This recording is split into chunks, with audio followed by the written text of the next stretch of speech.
kerusakan fisik otak itu kan memang berpengaruh. Kalau psikologis ya mudahnya, kalau psikologi kita sedang kacau itu kan juga kita tidak bisa berpikir jernih.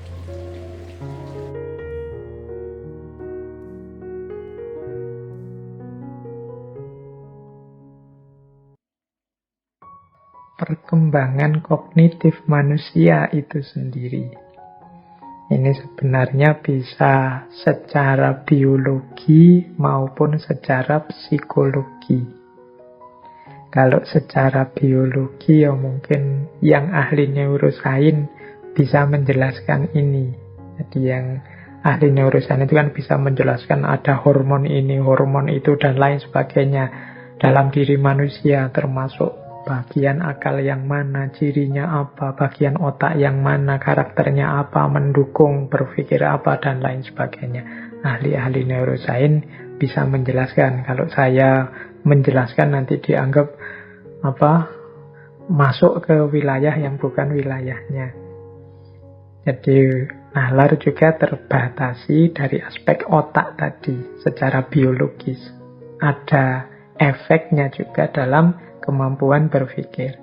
Nah, ini yang saya bawa yang aspek psikologis, karena dulu pernah kita sebentar membahas ini ketika membahas tentang kepribadian.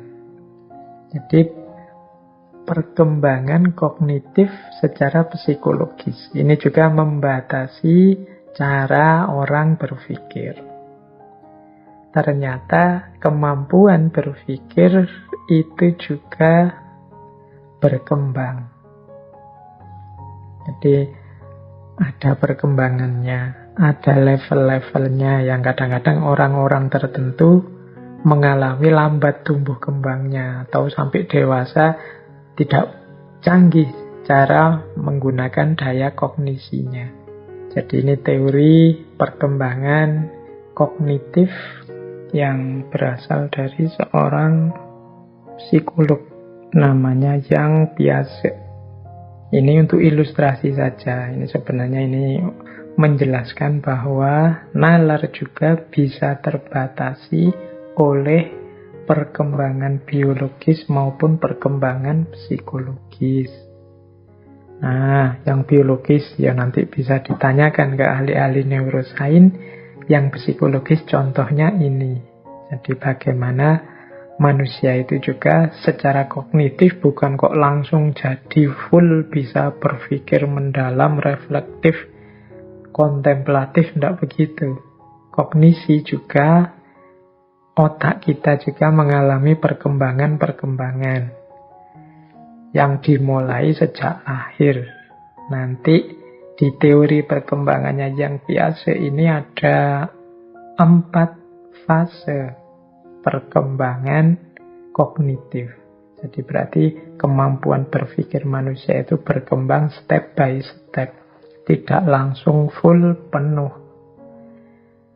Yang pertama usia 0 sampai 2 tahun. Ini disebut periode sensorik motorik. Ini kemampuan mengorganisasikan kenyataan sehubungan dengan kemampuan indera dan motorik. Jadi ini kemampuan menggunakan panca indera anggota tubuhnya.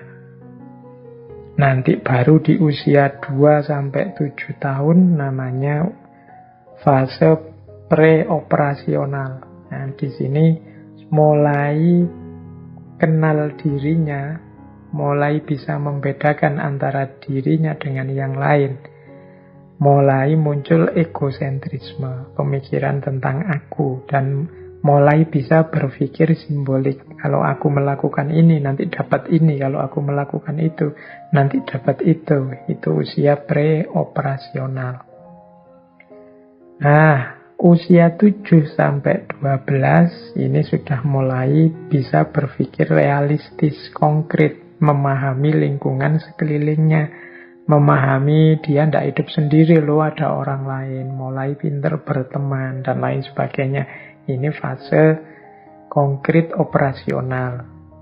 Dan nanti puncaknya usia 12 tahun ke atas, mampu berpikir abstrak, logis, self-reflection, sudah ngerti tanggung jawab, mulai sadar kepentingan dirinya dan juga kepentingan masyarakatnya, mampu mengekspresikan ide-idenya lewat bahasa dan lain sebagainya. Di atas 12 ini sudah dianggap dewasa, berarti kemampuan kognitifnya sudah penuh, tinggal diasah dan didaya gunakan terus-menerus. Nah, ini salah satu contoh. Ternyata otak kita yang berhubungan dengan pikiran dan nalar itu juga tidak sesuatu yang jadi begitu saja lengkap dan canggih. Ada banyak variabel-variabel biologis dan psikologis yang terlibat. Ini juga mungkin bisa mempengaruhi ciri cacat tertentu pada otak misalnya, atau pengalaman-pengalaman traumatik psikologis tertentu, itu juga berpengaruh dalam pola dan cara kita berpikir. Jadi ini batas yang kesekian, ketiga tentang batas nalar. Jadi yang tadi, yang awal itu bagaimana nalar itu dia hanya sarana, hanya alat, dia terbatas pada ihwal bagaimana, bukan ihwal mengapa. Kemudian yang kedua, dia terbatas oleh standar-standar, oleh pagar-pagar yang dibuat oleh orang, baik itu yang bersifat etik, sosial, susila, budaya, demi ideal-ideal yang diinginkan oleh manusia. Nah, itu yang membatasi. Dan yang ketiga, kondisi biologis dan psikologisnya. Ini juga berpengaruh. Kalau biologis mungkin ya kerusakan fisik otak itu kan memang berpengaruh. Kalau psikologis ya mudahnya, kalau psikologi kita sedang kacau itu kan juga kita tidak bisa berpikir jernih. Kita sedang sangat bingung, kita sedang sangat tersiksa, kita sedang situasi-situasi yang traumatik misalnya juga menghalangi, membatasi kejernihan berpikir kita. Jadi kadang-kadang marah saja kita tidak jernih berpikir. Kadang-kadang capek luar biasa juga kita tidak jernih berpikir. Ternyata batas itu juga berpengaruh dalam kemampuan berpikir jernihnya seseorang. Baik, kita lanjutkan. Ada lagi batas nalar yang perlu juga kita sadari, yaitu informasi dan pengalaman. Ya, kita itu manusia yang punya mekanisme berpikir canggih dibandingkan makhluk lain yang bukan manusia. Tapi akal kita, otak kita itu juga bergantung pada informasi dan pengalaman yang didapat. Jadi nalar kita itu bekerja sejauh informasi dan pengalaman yang dimiliki. Kalau belum pernah sama sekali mendapat informasi tentang itu, belum pernah ngalami tentang itu, biasanya ya tidak bisa improve sendiri atau secara a priori menemukan kebenaran-kebenarannya sendiri. Jadi makanya tadi di depan saya bilang yuk kita nambah wawasan terus. Semakin banyak, semakin luas wawasan kita, semakin canggih hasil pemikiran kita. Kenapa referensi kita semakin luas? Jadi orang yang referensi informasi yang dimiliki sempit, hanya sedikit, itu biasanya ya produk pemikirannya di situ-situ saja, itu-itu saja. Tapi semakin dia luas informasi wawasan yang dimiliki, ya mungkin semakin beragam gagasan-gagasannya. Makanya kalau ada orang kok mikirnya kok gitu terus, ngomongnya kok gitu terus, mungkin itu problem, nambah informasi yuk, nambah wawasan lagi yuk, biar tambah lagi pengetahuannya sehingga cara berpikirnya lebih luas dan lebih dalam. Jadi ternyata kekayaan informasi, kekayaan wawasan itu juga berpengaruh dalam kita menggunakan nalar dalam kita berpikir. Ini semacam bahan bakunya. Kalau tadi akal itu kita sebut alat, sarana, media. Kalau dia semacam mesin, ya data yang kita inputkan itu informasi. Secanggih apapun mesinnya, laptopnya, kalau kita tidak menginput data yang banyak, ya tidak ada gunanya dia. Jadi nalar manusia itu bekerja mengandalkan informasi yang sampai padanya. Jadi ternyata akal juga punya batas. Dia tidak bisa improve sendiri, ngarang sendiri, atau menyusun sendiri data-data untuk disimpulkan. Dia butuh input data dari luar yang namanya informasi. Untuk menjelaskan hal ini, misalnya kita pakai teori batas akal dari seorang antropolog namanya Fraser dalam bukunya The Golden Buff. Ini teman-teman yang dari antropologi pasti tahu teori ini.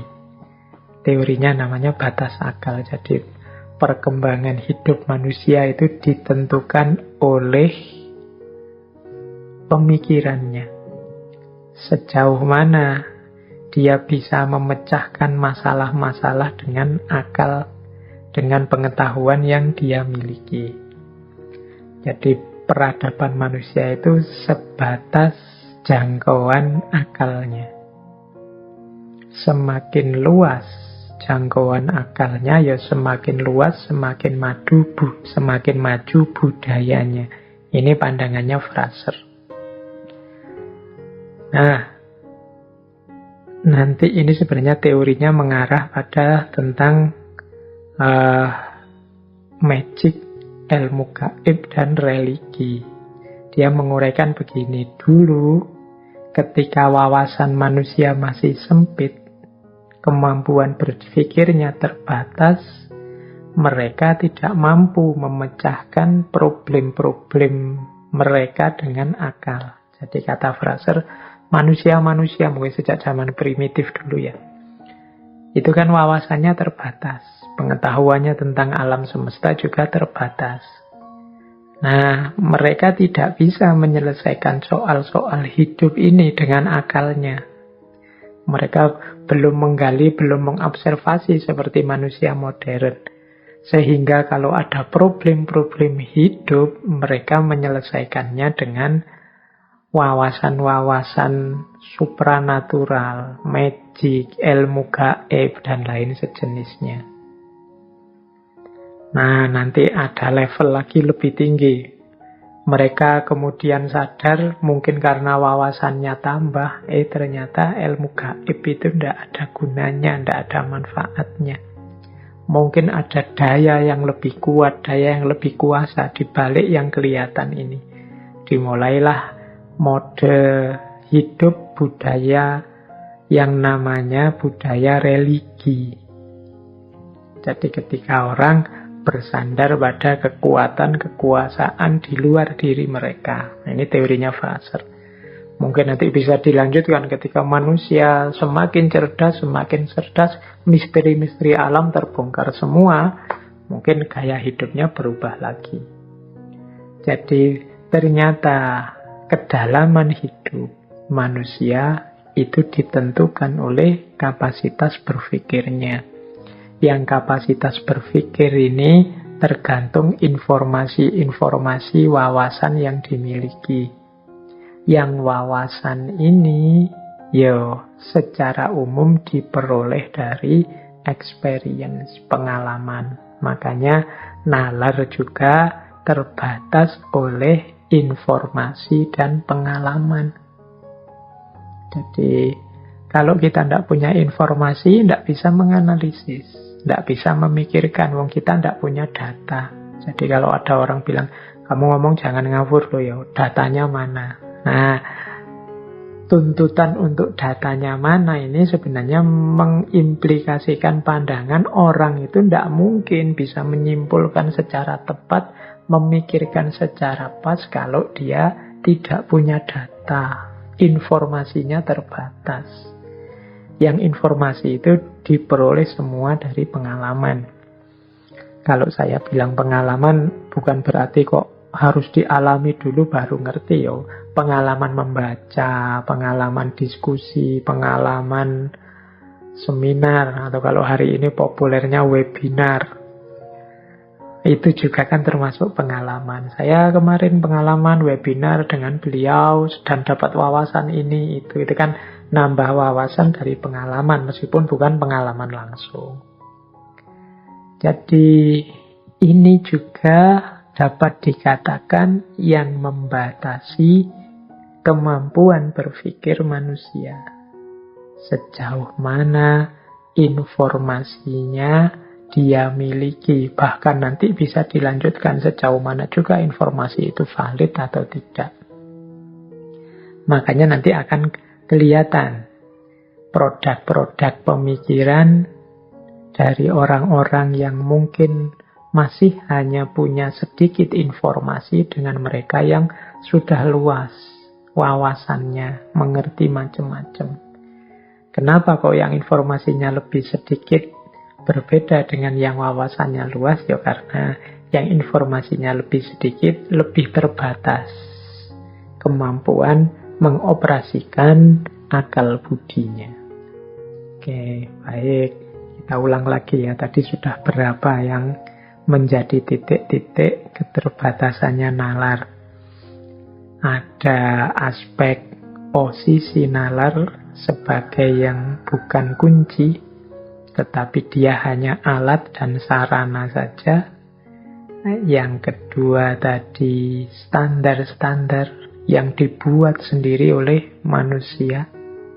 Yang ketiga tadi kondisi biologis, psikologis yang juga sering membatasi kapasitas dan kemampuan bernalar seseorang. Kemudian tadi keluasan informasi dan pengalaman. Itu juga menjadi batas nalar, batas kemampuan berpikir. Baik, sekarang kita lanjutkan. Ini mungkin yang teman-teman menunggu, ada ndak uraian tentang ini. Ya kita singgung sedikit ya, mungkin lain waktu bisa kita perdalam, yaitu agama atau kepercayaan. Ini juga sering kita posisikan sebagai berhadapan membatasi nalar. Isu-isu akal dan wahyu, faith and reason, ini kan isu-isu yang populer sekali dalam dunia intelektual. Seolah-olah kehadiran agama membatasi nalar. Kalau orang ingin bernalar bebas, ya tinggalkan agama. Kan ada pandangan sekilas yang seperti itu. Tapi mungkin gambarnya tidak gambar saling menyingkirkan kalau menurut saya, tapi saling beririsan. Makanya ada wawasan-wawasan keagamaan tertentu yang mungkin membatasi, menjadi batas bagi kemampuan nalar untuk menjangkaunya. Meskipun ada juga yang berpandangan tidak semua hal bisa diketahui oleh akal atau nalar.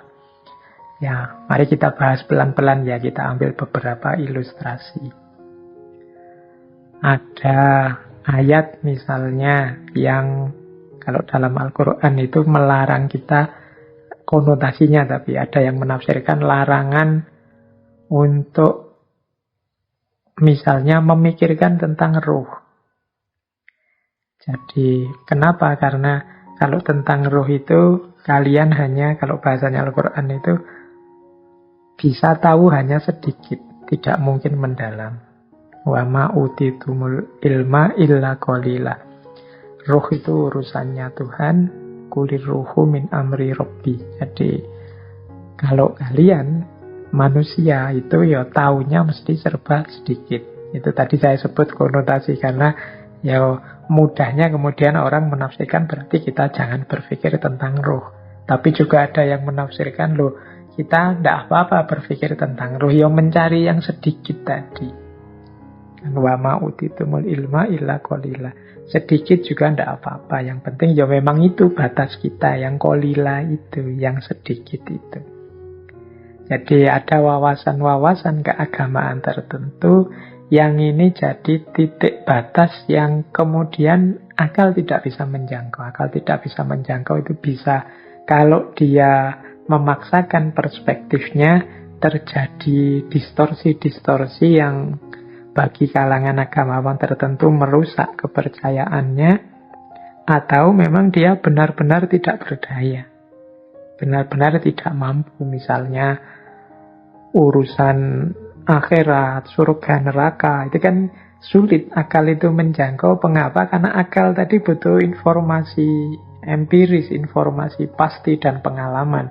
Sementara dunia metafisik itu kan dunia yang tidak kita alami kali ini.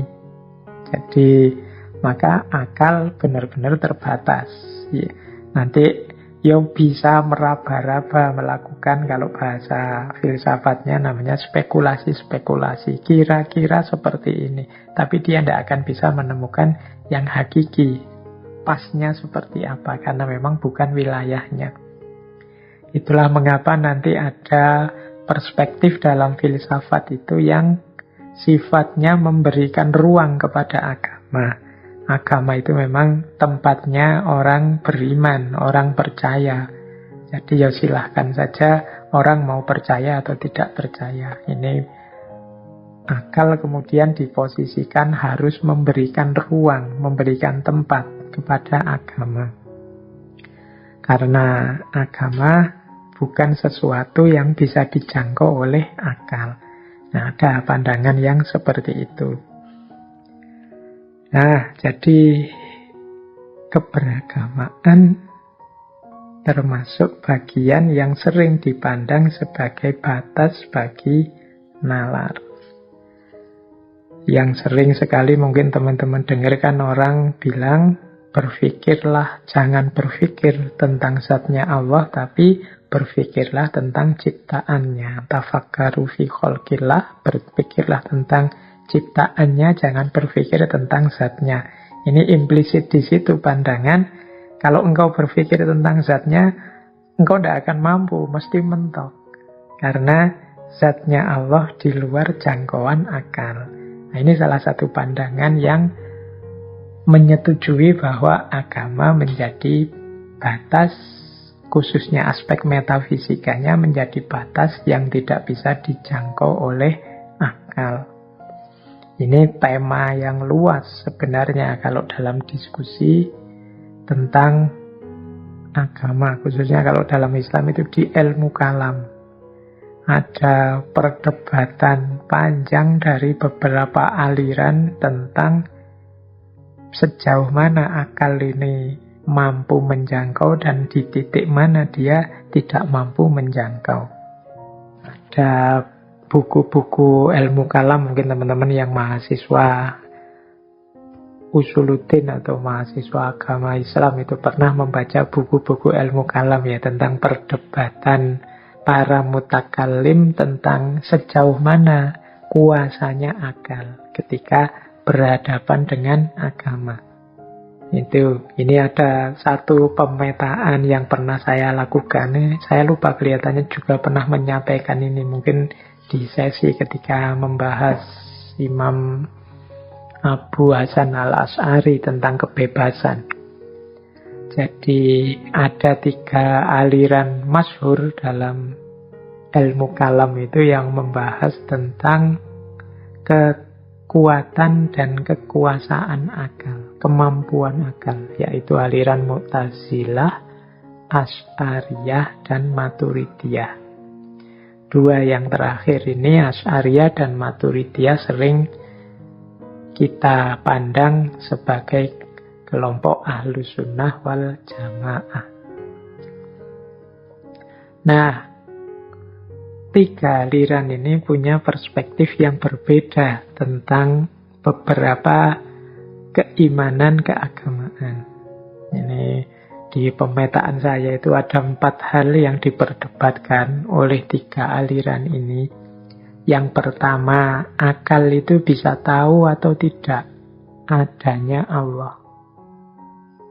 Yang kedua, akal itu bisa tidak tahu sampai detail, tidak hanya adanya Allah, tapi juga sifat-sifatnya.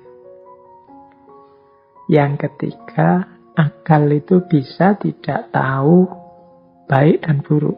Jadi ini baik, ini buruk. Itu kalau dengan akal bisa tidak.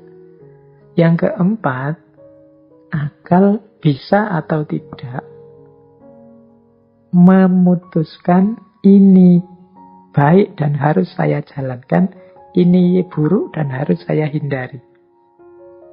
Ini masing-masing aliran itu punya pendapatnya sendiri-sendiri. Kalau Mu'tazilah, dia punya pandangan akal itu bisa semua.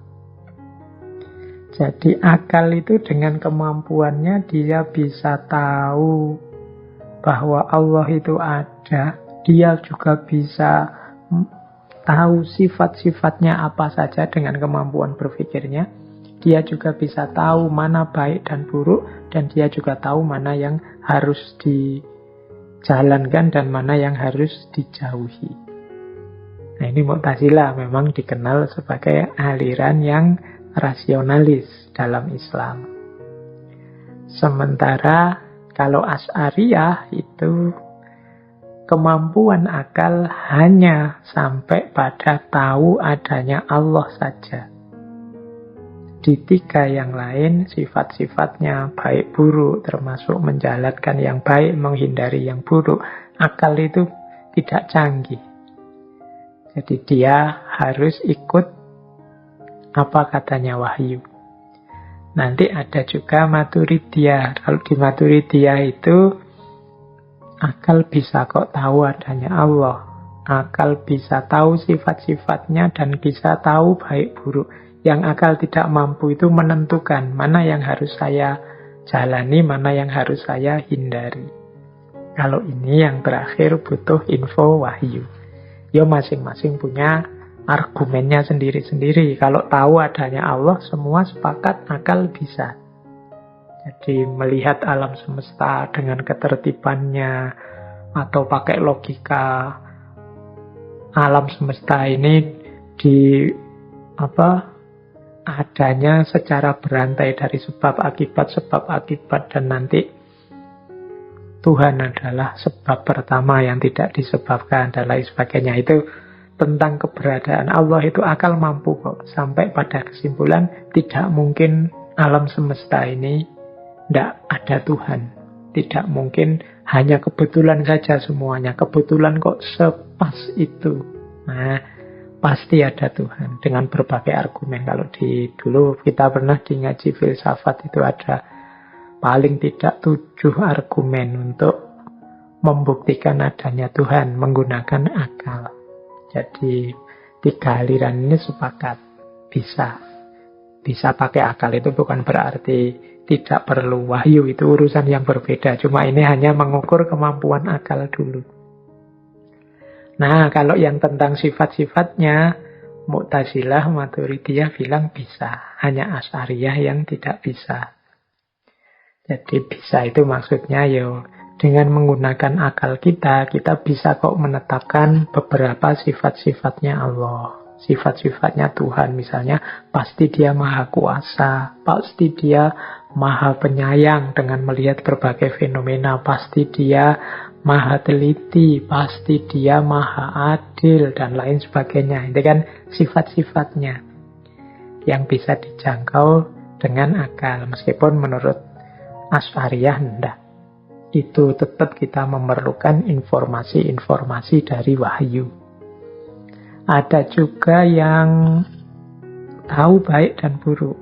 Nah, ini kalau Mu'tazilah dan Maturidiyah, dia bilang akal bisa. Jadi tidak harus merujuk misalnya wahyu. Kita tahu kok kalau mencuri itu pasti buruk, menyakiti orang, merampok itu pasti buruk. Tapi nanti di Asy'ariyah tidak. Ya memang sebagian besar mungkin kita bisa tahu, tapi banyak hal yang kadang-kadang kita anggap baik ternyata buruk. akal kita memutuskannya sebagai buruk ternyata kan, dan kita tidak senang, ternyata itu baik. Jadi baik buruk banyak juga kita memerlukan informasi wahyu.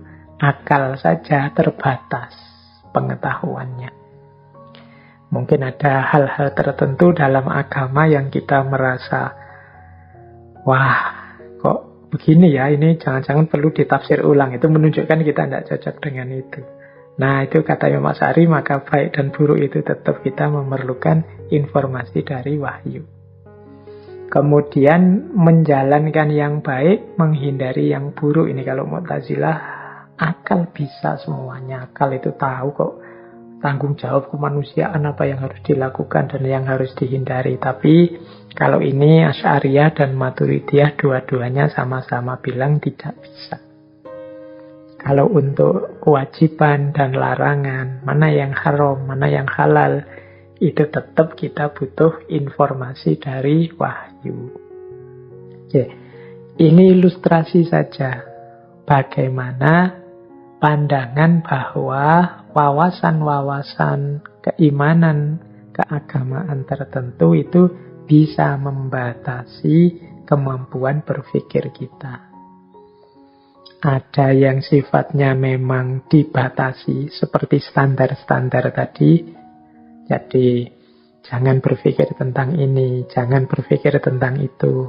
Ada yang sifatnya memang terbatas. Kita tidak mungkin bisa tahu. Khususnya untuk hal-hal yang memang sangat metafisik.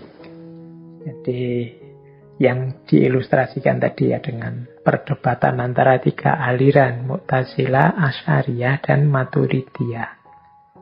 Apalagi kemudian kalau kita tarik isu batas nalar dengan keberagamaan ini ke isu kritik-kritik pada modernisme yang dianggap terlalu mendewakan akal.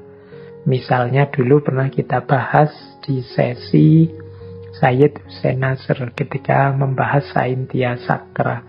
Itu beliau menyebut ada banyak hal-hal yang ditinggalkan oleh peradaban barat khususnya dalam aspek spiritualitas yang itu sebenarnya esensial dalam hidupnya manusia.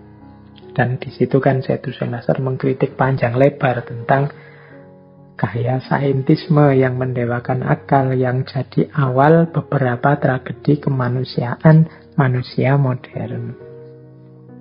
Jadi ya, ini termasuk bisa dipandang menjadi batas bagi nalar kepercayaan-kepercayaan, keimanan-keimanan agama. Ya mudahnya kan, misalnya di ranah ilmu modern yang kadang dikritik positivistik itu, secara ontologis kan hanya bisa menerima dunia yang sifatnya materi atau dunia syahadah. Sementara agama menerima ghaib wa syahadah, dunia metafisik dan dunia fisik, dunia materi dan dunia imateri. Nah, berarti jangkauannya lebih sempit. Sementara kalau agama lebih luas, ghaib wa syahadah, sehingga di situ nalar terbatasi. Kemudian juga dari sisi epistemologi, dulu kita pernah membahas misalnya pengetahuan namanya ilmu huduri atau pengetahuan langsung. Yang ini tidak membutuhkan prasyarat material, prasyarat empiris. Pokoknya dalam pikiran kita pengetahuan itu hadir, pengetahuan langsung. Yang ini mungkin sulit. Pengetahuan itu kan biasanya kita sebut bekerja ketika akal kita berproses. Nah, sementara yang laduni ini pengetahuannya hadir begitu saja dalam diri kita. Ini juga mungkin menjadi batas-batas nalar yang menggunakan akal. Jadi ini isu tersendiri. Kalau teman-teman ingin mendalam tentang persilangan, pertentangan, persinggungan antara agama dan nalar atau isu faith and reason, itu bukunya banyak sekali. Isu-isu yang diangkat juga sangat banyak sudah.